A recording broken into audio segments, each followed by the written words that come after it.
the SOS that called forth humanity's deadliest.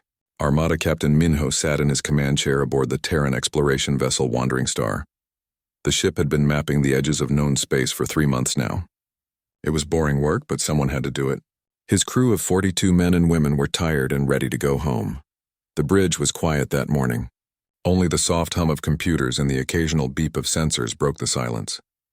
Jiwan, the communications officer, was half asleep at her station. She had been monitoring the same empty frequencies for weeks. Then everything changed. The communication system exploded with noise. Every speaker on the bridge screamed with static and interference. Jiwan jumped in her seat, her hands flying across the controls.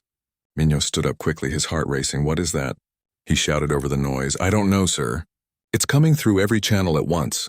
Jiwan's fingers moved fast as she tried to filter the signal. "It's strong. Really strong. Someone is pushing a lot of power behind this transmission." The static began to clear. Through the noise, they heard a voice. It was desperate, broken, terrified. The voice spoke in a language the computer didn't recognize at first, but the translation software worked quickly. "Please. Anyone. They're killing us. Millions dead. The children. Please, someone help us," and the bridge fell silent. Everyone stopped what they were doing. The voice continued, sometimes clear, sometimes lost in static. It spoke of death and fire and darkness. It spoke of entire cities burning. It spoke of a peaceful people who had done nothing wrong being wiped out. Minho's jaw tightened. "Jiwan, where is that signal coming from?" She checked her screens. Her face went pale. "The Outer Veil, Captain." Deep in restricted space, the Outer Veil. Every spacefaring species knew about it. The Galactic Council had declared it off-limits decades ago. Some political agreement between the big empires. Small species like humanity weren't supposed to go there, weren't supposed to interfere. "Get me a clear signal," Minho ordered. "I want to know who's calling and who's attacking them." Jiwan worked for 20 minutes, filtering and cleaning the transmission. Finally, an image appeared on the main screen. It showed a being unlike any human had seen before. It had blue skin, 4 arms, and large golden eyes filled with tears. Behind it, fires burned. Screams echoed in the background. "My name is Theru," the being said in a tired voice. "I am an elder of the Villani people. Our world, Velan Prime, is under attack. The Kresh came 3 days ago. They gave no warning. They just started killing. Our defense fleet is gone. Our cities are burning. We called the Galactic Council. They said they cannot help. Treaties prevent them from interfering. But millions are dying. Our children are dying. Is anyone out there? Will anyone help us?" The transmission cut off. The screen went dark. The bridge was silent again. Minho stared at the empty screen. His hands gripped the arms of his chair so hard his knuckles turned white. "Sir?" His first officer spoke quietly. "What do we do?" Minho took a deep breath. "Get me a direct line to Terran Coalition Command. Highest priority. And get me everything we have on the Villani and the Kresh." Within an hour, reports flooded in. The Villani were a peaceful species. They were traders and scholars. They ran several of the biggest libraries in the galaxy. They had never been in a war. They had no enemies. Until now, the Kresh Dominion was different. They were conquerors. They enslaved entire species. They took what they wanted.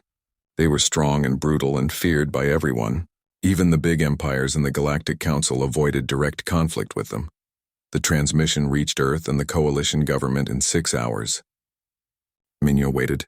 He knew what he wanted to do, but it wasn't his decision to make. Admiral Hyun called him personally. Her face appeared on his screen. She was an older woman with gray hair and hard eyes that had seen too much combat. She had fought pirates and raiders for 20 years. She was known as fair but ruthless. "Captain Minho," she said, "I've heard the transmission. I've read your report. The Council is meeting now to decide what to do." "With respect, Admiral, what's there to decide?" Minho couldn't keep the anger from his voice. "People are being slaughtered." "I agree," Hyun said quietly. "But we're a small species in a big galaxy. We have to be careful. The Kresh are powerful. The other species are telling us to stay out of it. Since when do we let others tell us what's right?" Hyun smiled slightly. "Since never. Stay near your ship's communications. I think you're going to be busy soon." The call ended. Minho waited. His crew waited. 12 hours passed. Then 24. They listened to more transmissions from Velan Prime. Each one was worse than the last. The Kresh were systematic in their destruction. They were herding the Villani into camps. They were burning the forests and poisoning the water. They were erasing an entire civilization. Finally, the call came. Admiral Hyun appeared on the screen again. This time, she was on the bridge of a massive warship. Crew members rushed around behind her. Alarms were ringing. "Captain Minho," she said, "the vote is in.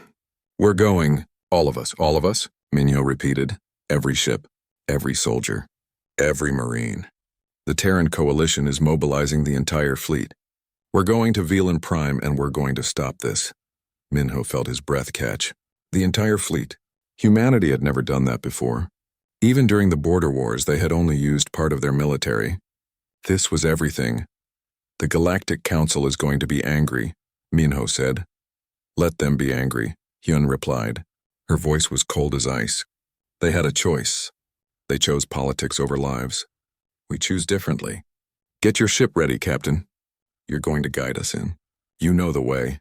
All across human space, the order went out. Every military base activated. Every ship in dock launched. Reserve forces were called up.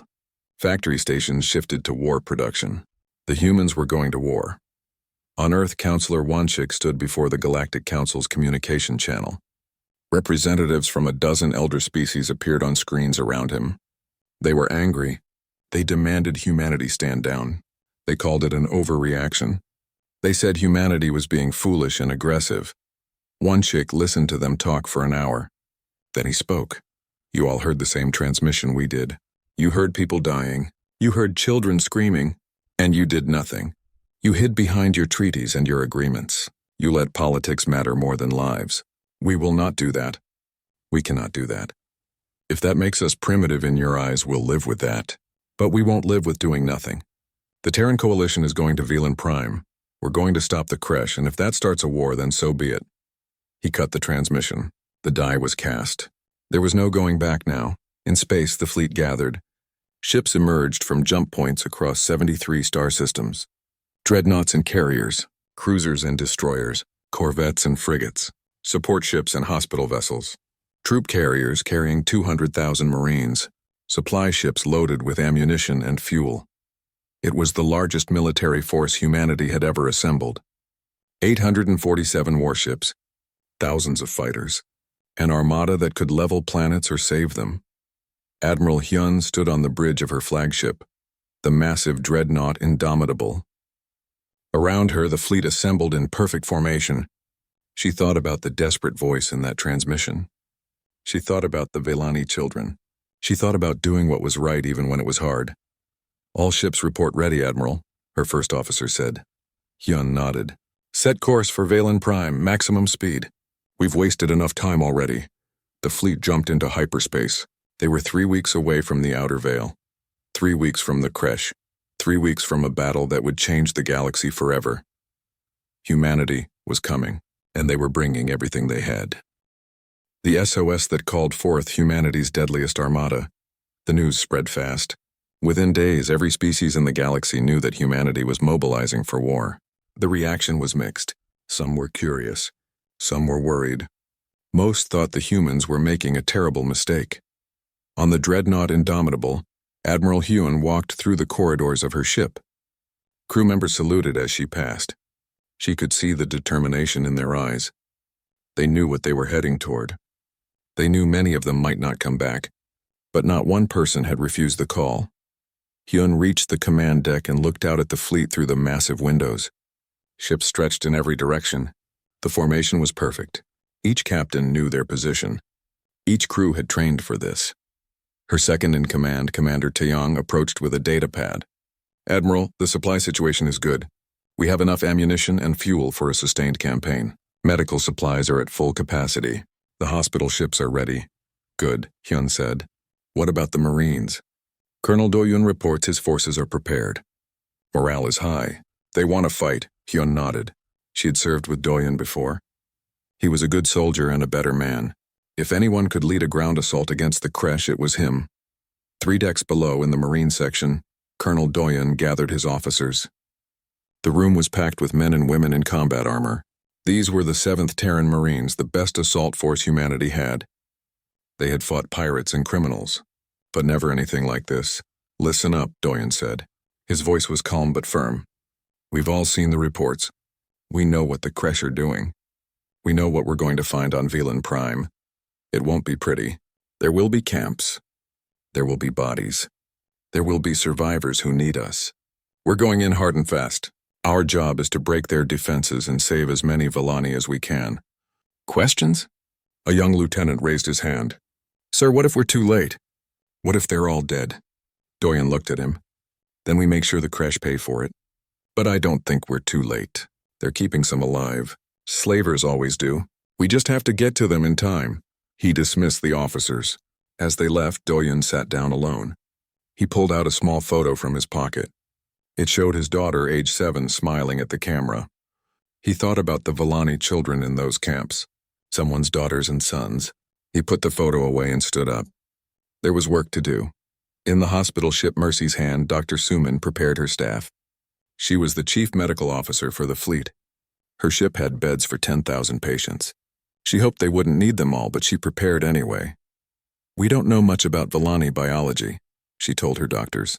We'll have to learn fast. The important thing is basic care. Stop bleeding, fix broken bones, treat infections. The rest we can figure out as we go. A young nurse spoke up. Doctor, what about the psychological trauma? These people have been through hell. Suman nodded. That will be harder to treat than any physical wound. We'll do our best. Sometimes just showing them that someone cares is enough. The fleet continued its journey. Days passed. The ships jumped from one system to another, getting closer to the outer veil. During the transit, crews ran drills. Weapons were tested. Battle plans were reviewed over and over. Lieutenant Jay sat in the cockpit of her fighter. She was part of the 203rd Fighter Squadron, flying off the carrier Defiant. She was young, only 23, but she was a natural pilot. Her hands moved over the controls, checking every system. Her wingman, another pilot named Siak, climbed into the fighter next to hers. You nervous? He asked over the radio. Terrified, Jay admitted. But we have a job to do. We'll be fine. We've got the best training and the best equipment. The Kresh won't know what hit them. Jay smiled slightly. She hoped he was right. Back on Earth, the Galactic Council continued to protest. The elder species sent message after message demanding humanity turn back. The Torvan Hierophants warned of diplomatic consequences. The Killar Collective threatened economic sanctions. The Zenthari Union said humanity was destabilizing the galaxy. Counselor Oneshik ignored them all. He had more important things to worry about. He coordinated with the coalition government to keep supplies flowing to the fleet. He prepared statements for when the battle started. He knew the other species would be watching. Humanity needed to show strength. The Kresh Dominion learned about the human fleet eventually. At first, they laughed. What could a minor species do against their empire? They had conquered hundreds of worlds. They had enslaved entire civilizations. These humans were nothing. Overlord Vathran, commander of the Kresh forces at Velan Prime, received reports about the approaching human fleet. He read them with amusement. 800 ships. Against his 300 battle-hardened warships, the humans were fools. He sent a message back to Kresh High Command. Let them come. We'll add them to our collection of slaves. Human workers might be useful.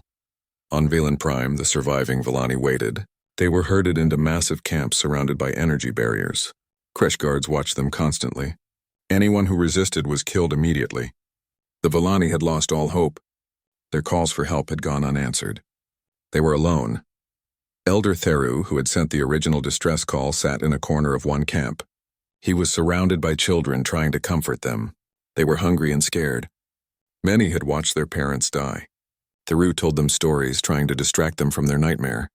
Will anyone come? A young Vellani girl asked him. She had big golden eyes filled with tears. Theru wanted to say yes. He wanted to give her hope, but he had stopped believing help would come. I don't know, little one. I don't know. He didn't know that help was closer than he thought. He didn't know that hundreds of ships were racing toward them. He didn't know that thousands of soldiers were preparing to fight for people they had never met. The human fleet reached the final jump point. One more jump and they would be in the Velan system. Admiral Hyun called a meeting of all ship captains. Their faces appeared on screens around her command deck. There were hundreds of them.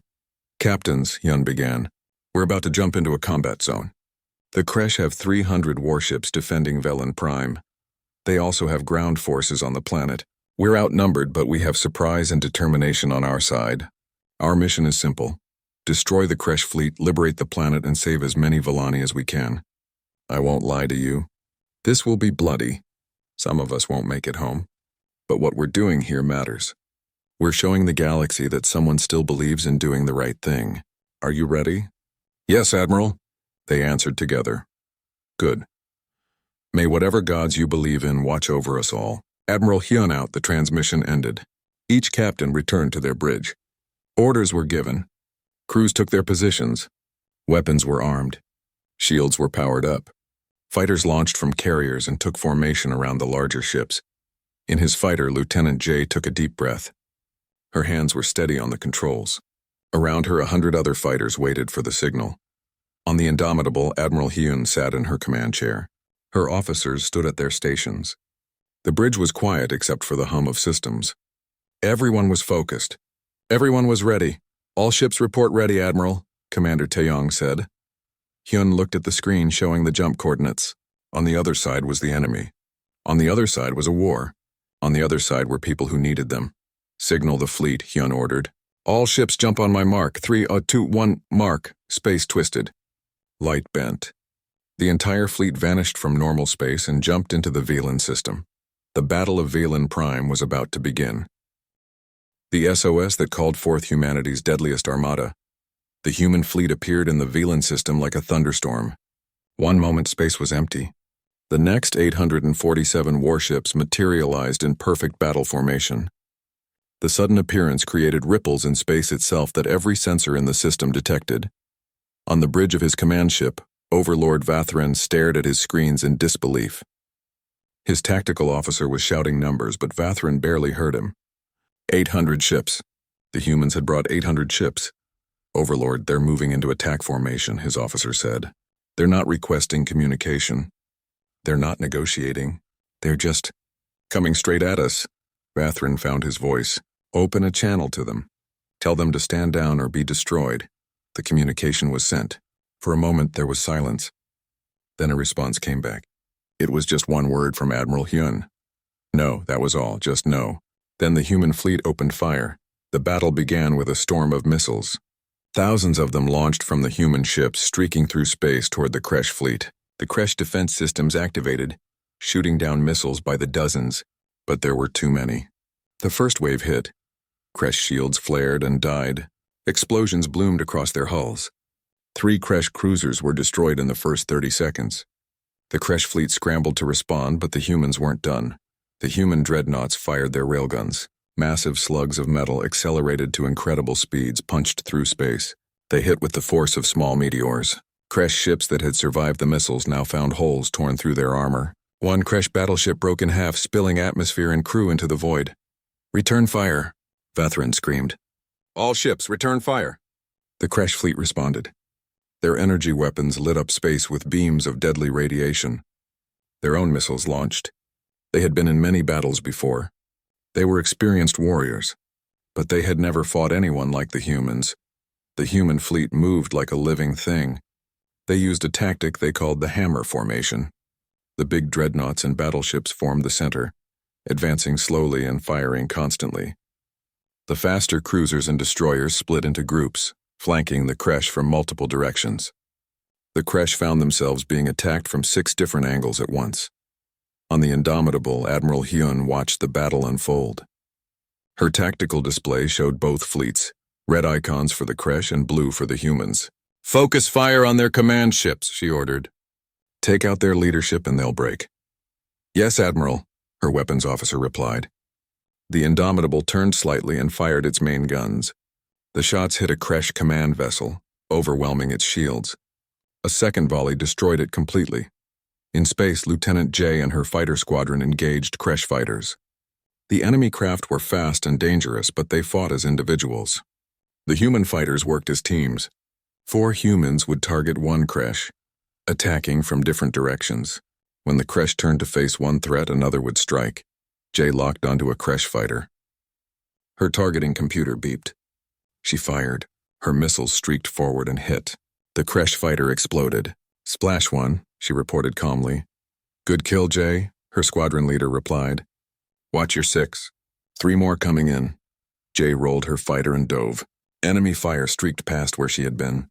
Her wingman Silk came in from above, destroying one of the pursuing Kresh. The remaining 2 broke off, looking for easier targets. They didn't find any. The space battle raged for 2 hours. Ships on both sides took damage. The Kresh fought hard, but they were outmatched. Human weapons hit harder. Human shields lasted longer.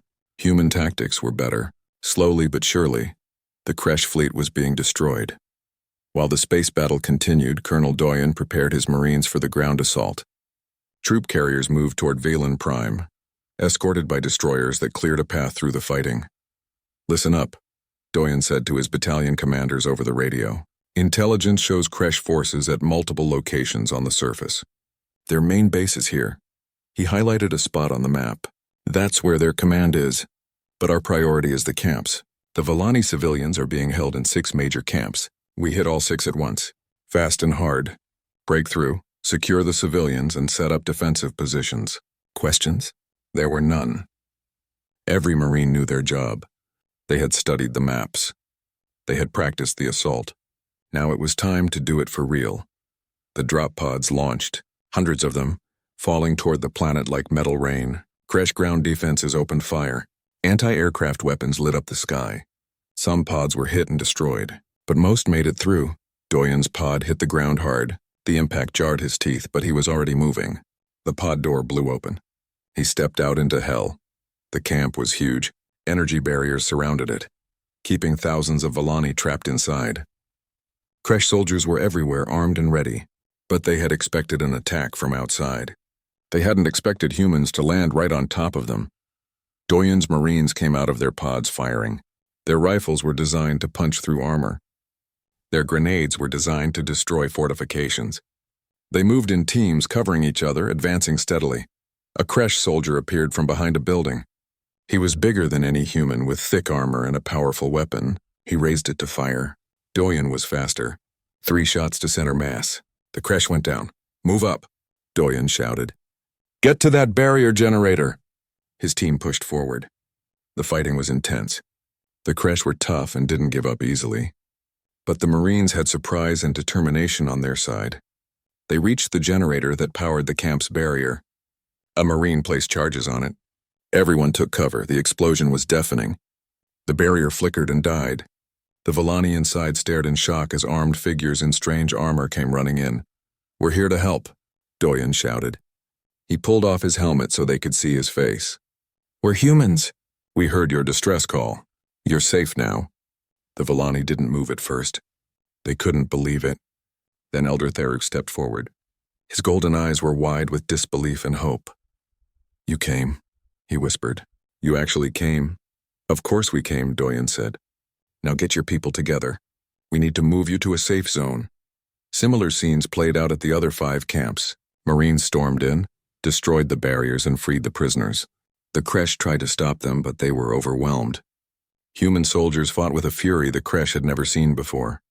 In orbit, the space battle reached its climax. The Kresh fleet was down to less than 100 ships. Overlord Vathran's command ship was damaged and burning. He could see on his screens that the battle was lost. His fleet was being destroyed. His ground forces were being routed. All ships retreat, he ordered. Fall back to... He never finished the order. Lieutenant Jay's fighter squadron had been waiting for this moment. They had fought through the Kresh fighter screen for one purpose, to get to the command ship. Jay led her squadron in a desperate attack run, dodging defensive fire that killed 2 of her wingmates. For the Vallani, she shouted and fired every missile she had. The missiles hit the command ship's bridge. Vathran had 1 second to realize what was happening. Then there was only fire and silence. With their command ship destroyed, the remaining Kresh ships panicked. Some tried to run. Human ships pursued them, destroying them one by one. Some tried to surrender. The humans accepted their surrender and took them prisoner. Within another hour, the battle was over. Admiral Hyun stood on the bridge of the Indomitable and looked at the tactical display. Blue icons everywhere. Red icons gone. Status report, she said quietly. Kresh fleet destroyed, Admiral, her tactical officer reported.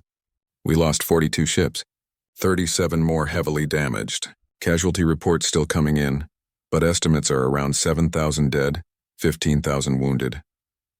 Hyun closed her eyes briefly. 7,000. 7,000 people who had families waiting for them at home, but they had saved many more. And the ground forces? Colonel Doyen reports all 6 camps liberated. Villani civilians are being moved to safe zones. Crash ground forces are surrendering or retreating. The planet is secure, Hyun nodded. Send word to the fleet medical ships. Get them down there now. Those people need help. And get me a channel to the surface. I want to speak with the Villani leadership. On the ground, Dr. Suman's medical teams were already working. They had set up field hospitals near each camp. Villani survivors lined up, thousands of them, all needing treatment. Suman worked alongside her staff, treating injuries, distributing medicine, offering comfort. One Villani child, no more than 5 years old, clung to Suman's leg. The child was terrified and alone. Suman picked her up and held her while continuing to work. The child eventually fell asleep in her arms. Doctor, you need to rest, one of her nurses said. Later, Suman replied. There are still people who need us. Elder Theroux stood at the edge of the camp watching the humans work. They had brought food and water. They had brought medicine. They had brought hope. He saw human soldiers sharing their rations with hungry Villani children. He saw human doctors treating the wounded with gentle hands. He saw human engineers repairing damaged buildings. Admiral Hyun's face appeared on a portable screen. Elder Theroux, she said. The SOS that called forth humanity's deadliest armada.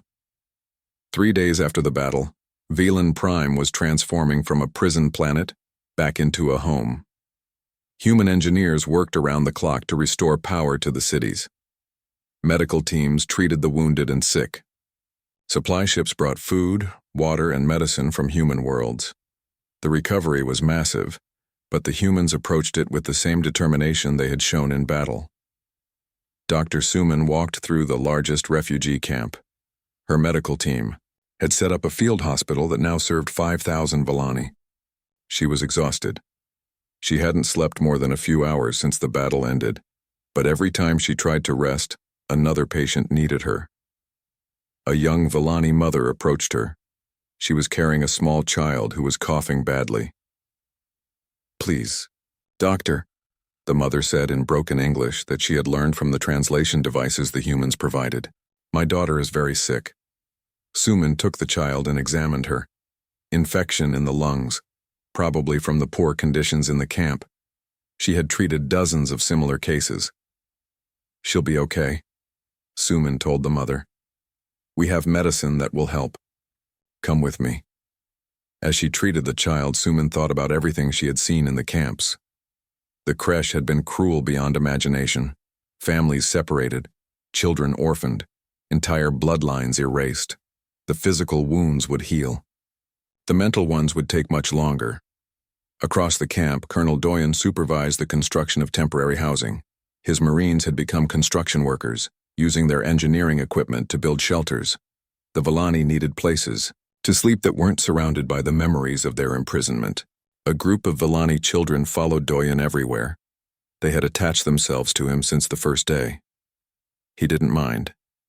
They reminded him of his own daughter back on Earth. He showed them pictures of her on his communicator. They smiled and asked questions about human children. Do human children play games? One young Villani boy asked. Of course, Doyen replied. All children play games. What games did you play before? Before all this? The boy's face fell. I don't remember. It was so long ago.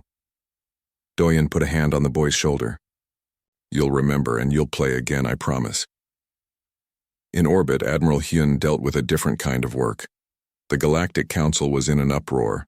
Messages flooded in from every major species. Some praised humanity for their actions. Many criticized them for starting a conflict.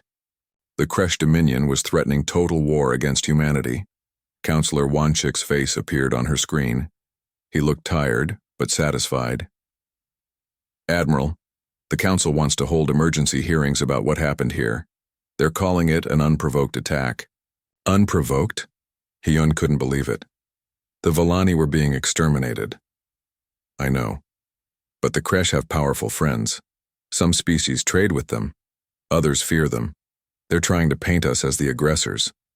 Hyun thought for a moment. How is the public reacting? The regular people across the galaxy? Won-shik smiled. That's the interesting part. The governments might be upset, but the people are cheering us. Dozens of smaller species are praising humanity. They've been afraid of the Kresh for years. Seeing someone finally stand up to them has given them hope. The Villani themselves are broadcasting messages of thanks across every communication channel. It's hard to call us aggressors when the victims are singing our praises. Good, Hyun said. Let them hold their hearings. We have nothing to hide. But the Kresh Dominion wasn't interested in hearings. They were interested in revenge. Intelligence reports reached the human fleet within the week. The Kresh were mobilizing 3 full war fleets. Their target was human space. They intended to invade, conquer, and enslave humanity as punishment for interfering. Hyun called her senior officers together. The Kresh are coming for us. They have 300 ships per fleet, 900 ships total. They'll reach our border in 2 months. The officers looked worried. Commander Taeyong spoke up. Admiral, we lost ships in the battle here. We have repairs to make. We need reinforcements. Agreed, Hyun said. But we're not going to wait for them to reach our space. We're going to stop them before they get there. How? Another officer asked. Hyun pulled up a map of Kresh space. While their fleets are moving toward us, their home systems will be lightly defended. We're going to strike at their heart.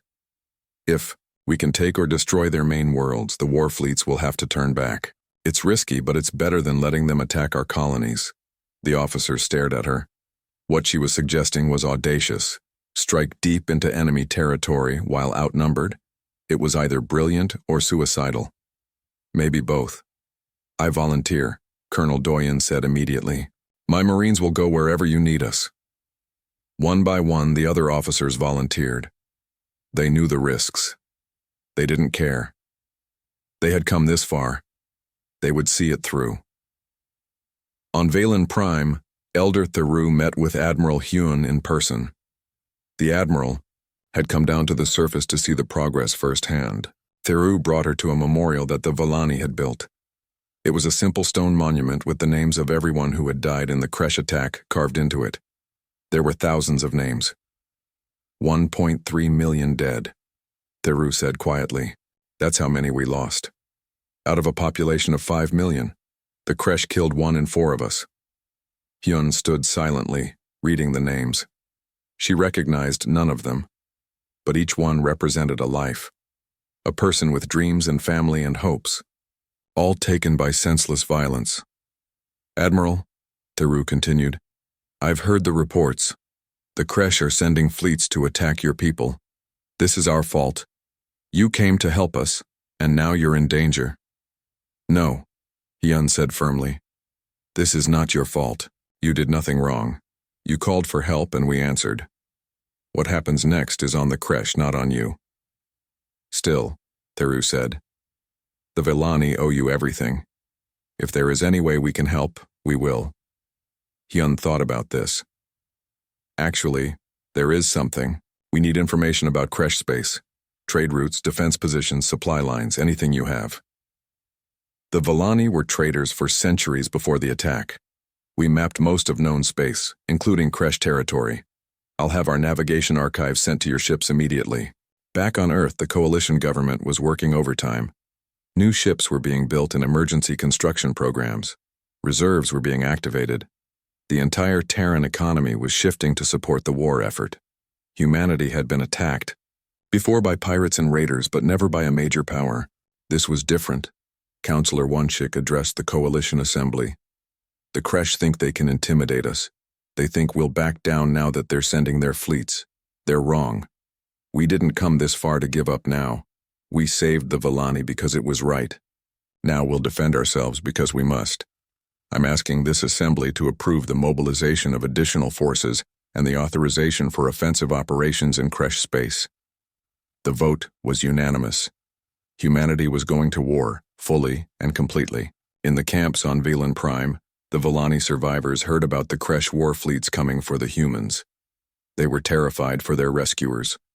Groups of Villani began volunteering to help, They couldn't fight, but they could work. They helped load supply ships. They shared intelligence about crash tactics. They did everything they could. One evening, Doyun found a group of Villani children making something. They had gathered pieces of cloth and were sewing them together. When he asked what they were doing, they showed him. They had made a banner with words in both Villani and English. "Thank you, humans, you are our heroes." Doyun felt his throat tighten. He took the banner and promised to bring it back to Earth when the war was over. The children smiled. It was the first time he had seen them smile. Dr. Suman finally took time to rest. She sat outside the field hospital watching the sunset. A Villani doctor named Relath sat down next to her. He had been helping her staff, learning human medical techniques. "You saved my daughter," Relath said. "She was in the camp, very sick. Your medicine cured her. I wanted to thank you." "You don't need to thank me," Suman replied. "I'm just doing my job." "No," Relath said. "It's more than that. You could have stayed home, been safe, but you came across space to help strangers. That's not just a job. That's heroism." Suman didn't know what to say to that. She had never thought of herself as a hero. She was just a doctor who saw people suffering and wanted to help.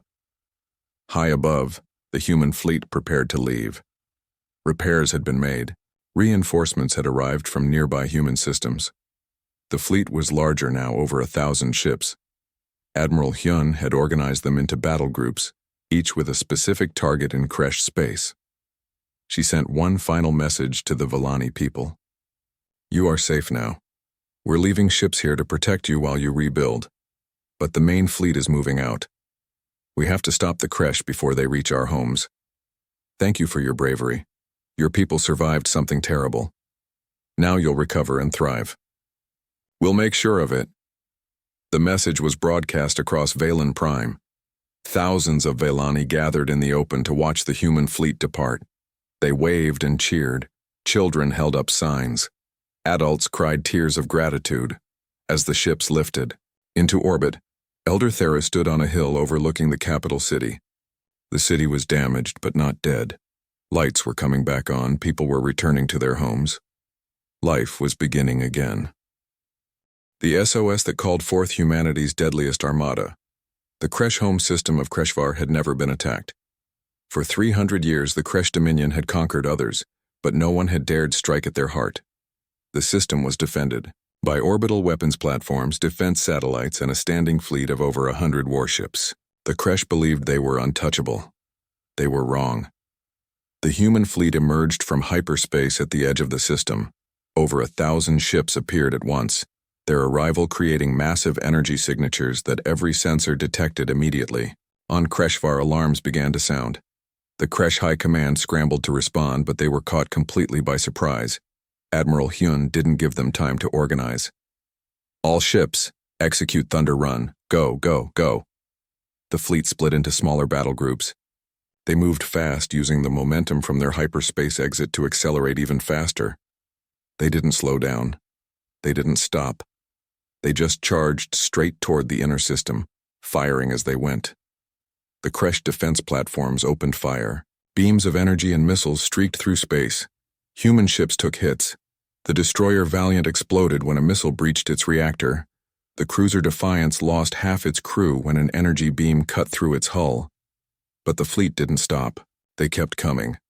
"Railguns, concentrate on the platforms," Hyun ordered. "Clear us a path." The dreadnoughts fired their massive railguns. The metal slugs moved so fast they were almost invisible. They hit the orbital platforms with devastating force. One platform exploded in a ball of fire. Another broke apart, tumbling out of orbit. A third went dark, its power systems destroyed. The human fleet punched through the first line of defense in 20 minutes. The Kresh home fleet moved to intercept, but they were in a bad position. They had been caught off guard and hadn't formed proper battle formations. The human ships hit them from multiple angles. Lieutenant J led her fighter squadron against Kresh fighters that were launching from a nearby carrier. The enemy pilots were good, but they were fighting defensively, trying to protect their home. J and her squadron were aggressive, pressing the attack. "Stay in pairs," she radioed to her squadron. Don't chase them alone. Work together. Her wingman Seok stayed close as they engaged 3 Kresh fighters. The enemy split up, trying to divide the human pilots. But Jay and Seok stayed together. They focused on one target at a time. First kill. Second kill. The third Kresh pilot tried to run. Seok caught him with a perfect shot. In orbit above Kreshvar, the battle was chaos. Ships from both sides maneuvered and fired. Explosions lit up space, but the humans had the advantage. They had surprise, superior tactics, and most importantly, they had purpose. Every human in that fleet knew why they were fighting. Colonel Doyen's Marines prepared for the landing. Their mission was different this time. They weren't liberating prisoners. They were attacking military targets and capturing key positions. It would be harder and more dangerous. Remember, Doyen told his troops, we're not here to kill civilians. We're here to stop the Kresh military. But anyone who fights us is a target. Be smart, be careful, and come home alive. The drop pods launched toward Kreshvar. The planet below was heavily populated, with massive cities housing billions of Kresh citizens. The Marines weren't targeting the cities. They were targeting military bases, government buildings, and communication centers. Doyen's pod hit the ground in the middle of a Kresh military complex.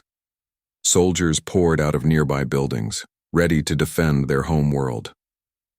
The fighting was intense. These Kresh weren't like the ones at Velan Prime.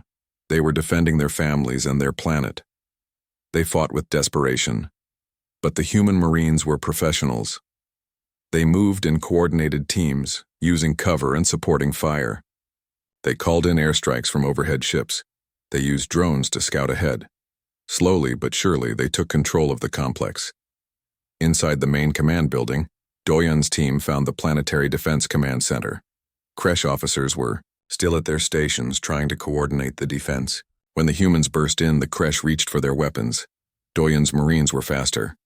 Surrender and you live, Doyen shouted. Fight and you die. Your choice. The Kresh officers looked at each other. They could see the determination in the humans' eyes. Slowly, they put down their weapons. The Planetary Command Center was captured. In space, the battle was turning in humanity's favor. The Kresh home fleet had been reduced to less than 50 ships. Admiral Hyun's fleet still had over 800 ships operational. The Kresh were losing badly. On the bridge of the Indomitable, Commander Taeyong approached Hyun with a report. Admiral, we're receiving a transmission from the Kresh High Command. They want to negotiate. Hyun looked at the tactical display. The Kresh were beaten. Their defenses were shattered. Their fleet was destroyed.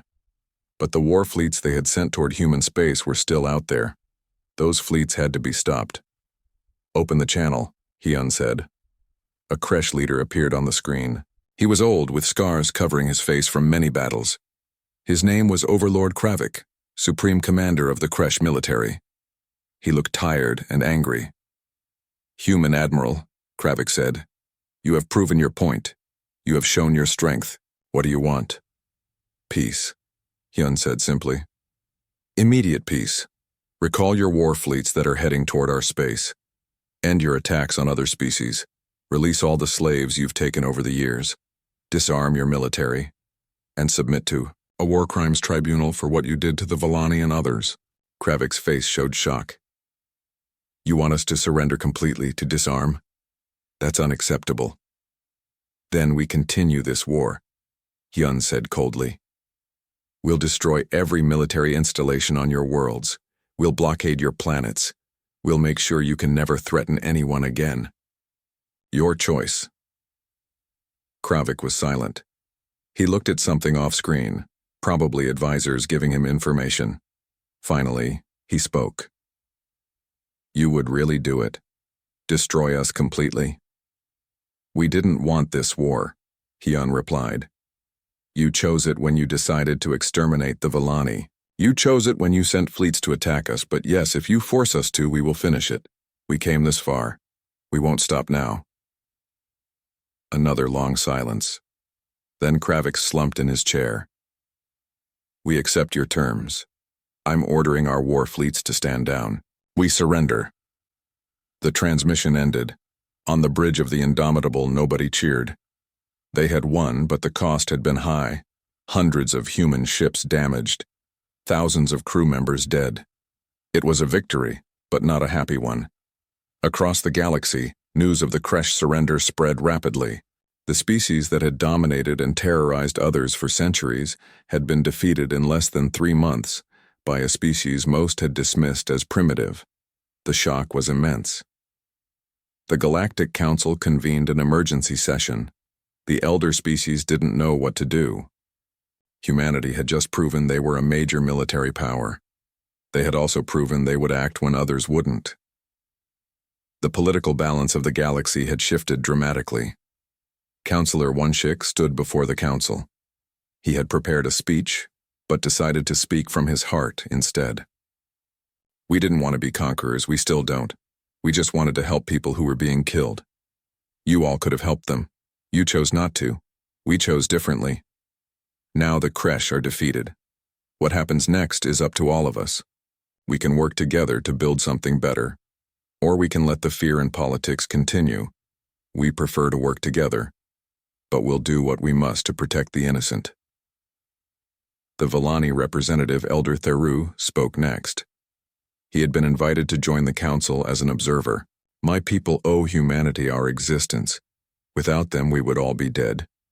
I petition this council to grant humanity full membership status. They have earned it with blood and sacrifice. Other voices joined the call. Species that had been terrorized by the Kresh added their support. Species that had always been afraid to speak up now found their courage. The elder species found themselves outvoted. They had no choice but to agree. Humanity was granted a permanent seat on the Galactic Council. On Kreshvar, the recovery began. Human occupation forces maintained order while Kresh civilians adjusted to their new reality. It wasn't easy. Many Kresh were angry about the defeat, but others were relieved. The constant warfare had been expensive and exhausting. Perhaps peace would be better. Colonel Doyen oversaw the liberation of the slave camps on Kresh worlds. They found members of dozens of species, some who had been slaves for generations. The liberation took weeks. Each freed slave was given medical care, food, and transport home. Dr. Suman worked in field hospitals on Kreshvar, treating both human wounded and injured Kresh civilians. Some of her staff questioned why they should help the enemy. Suman was firm in her response. We didn't come here to be like them. We came to stop the killing. That means everyone gets medical care. Everyone. That's what makes us different. Months passed. The Kresh war fleets returned home and were disarmed. The War Crimes Tribunal began. Kresh leaders who had ordered atrocities were put on trial. Some were imprisoned, others were executed. The Kresh Dominion was broken up into smaller independent governments that had to follow galactic law. Admiral Huen returned to Earth as a hero. Parades were held in her honor. But she didn't feel like celebrating. She thought about the 7,000 crew members who died at Velen Prime.